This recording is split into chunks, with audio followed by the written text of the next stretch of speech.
Warning, censorship.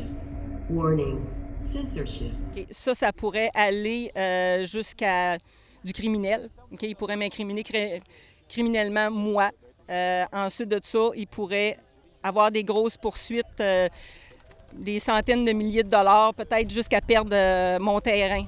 Puis peut-être plus, on ne le sait pas. On fait la vie normale, puis eux autres, ils pensent qu'on va faire de quoi être croche. Fait que je sais pas ce qu'ils viennent chercher là, comme preuve. Là, tout est correct, tout le monde est correct. Puis... So the Festival of Gold is another type of protest against sanitary measure. But this time, it is as a festival for a period of 3 days in both in Saint-Benoît-Labre on private land. At first, it was a great opportunity for anti-measure people to come together. Since the announcement of this event, the mainstream media have exposed them in order to sound the alarm. They have criticized the festival to have been non-compliant with sanitary measures and that to have not asked the permission for this event. The CISSS of Chaudière-Appalaches asked sanitary measures to be respected and police officers to be able to circulate on site.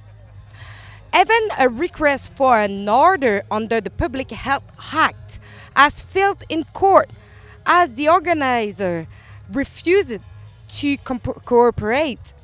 Mr. Bilodeau, the organizer, repeated several times there will be no measure or enclosure at their site. So let's take a look at how this event will be, since it has received too much exposure from the media and has grown bigger than it should be.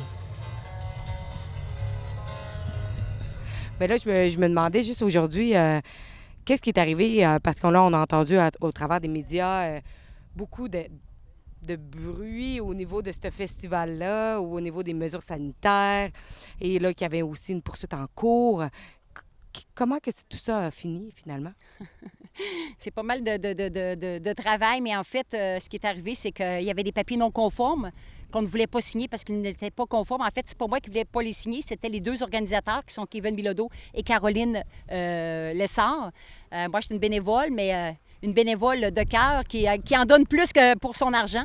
Alors, en fait, ce qui est arrivé arriva, il y a des papiers, ils n'étaient pas conformes, alors ces gens-là n'ont pas voulu signer à date. Puis, pour les faire changer d'idée, ils sont allés chercher une ordonnance de cours. J'étais même allée en cours avec Caroline pour aller expliquer un petit peu ce qui se passait.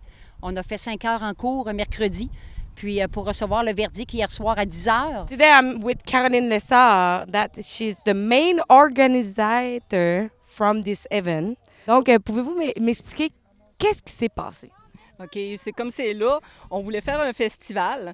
On avait besoin d'avoir à signer des papiers pour être, mettons, organisateur de festival.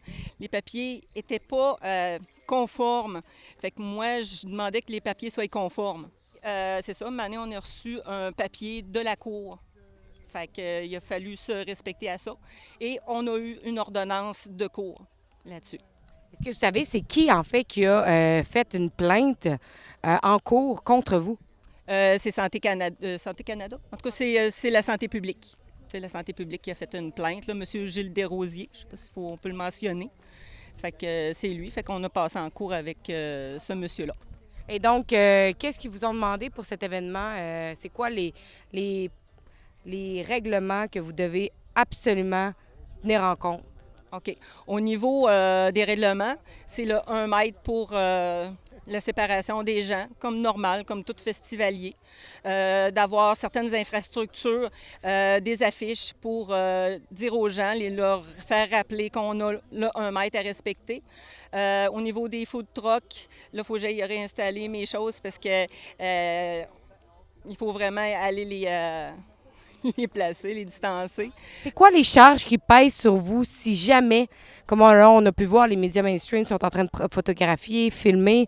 C'est quoi les charges qui pourraient poser contre vous si jamais ils sont capables de prouver que quelqu'un ou qui que ce soit n'a pas respecté les règlements mis en place?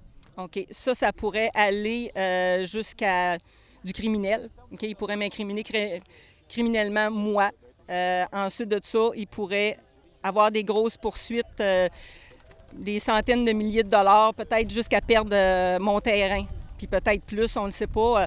Au niveau de ça, légal, là, on n'est pas encore ferré là-dessus. So the festival is on a private land. What I actually say to you, but as you can see, it's really deep on the land. So you need to be allowed to go inside and go really far away inside of the land. So most of the mainstream media are not allowed to enter here. So we will cross all the road and let's see what we will find there.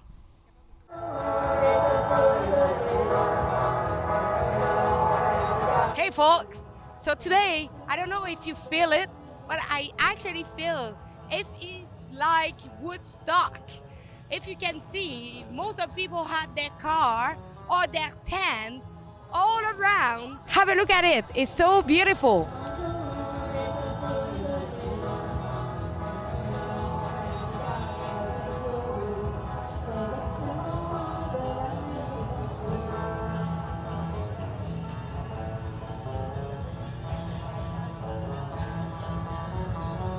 Update of what is happening right now. So the police just arrived on site. It's about 3:30 in the afternoon, and they are there for make sure that the regulation is respected by the people.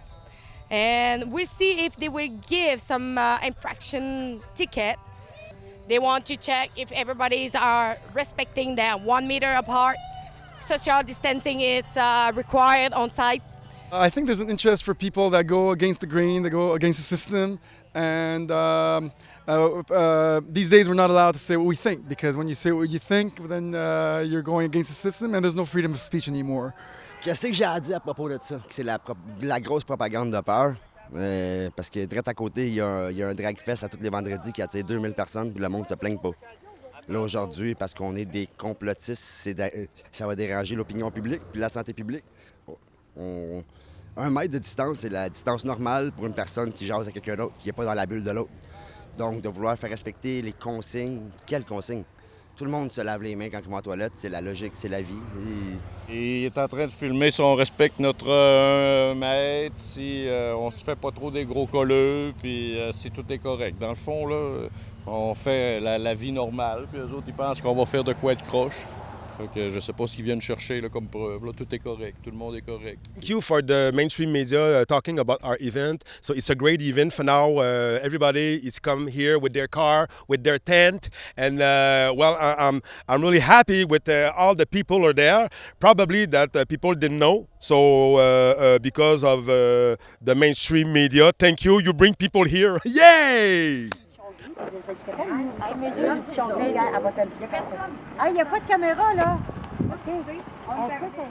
The festival has been surrounded by the media, police, as well as public health. On several occasions, the mainstream media have tried to enter the private field, but without receiving permission from people.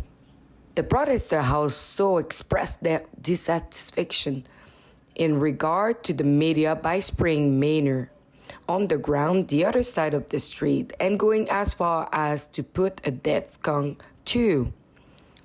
All weekend long, the media have been proclaiming their irresponsibility in regard to the sanitary measure and claiming that they could create outbreak of case. Everything was disproportionately publicized and framed, especially if we look at the 2 other festivals during that same weekend. The festival Lac en Fête at Mégantic Lake, and as well the Diesel Fest in Montreal. That clearly showed the illogicality of this media coverage. Neither of his two festivals was like publicized. But when we look at image of this event, we can conclude that there was no difference apart from the fact that one of them brought together anti-measure people. Was Alexa for Rebel News, and keep following us so you will always know what is going on in Canada. So go to rebelnews.com, let us your email address, so we'll always bring you the other side of the story straight to your email. So if something happened with the big tech, we'll always keep in touch. It's really important, guys. Keep in touch with us so we will always be able to keep contact. Thank you.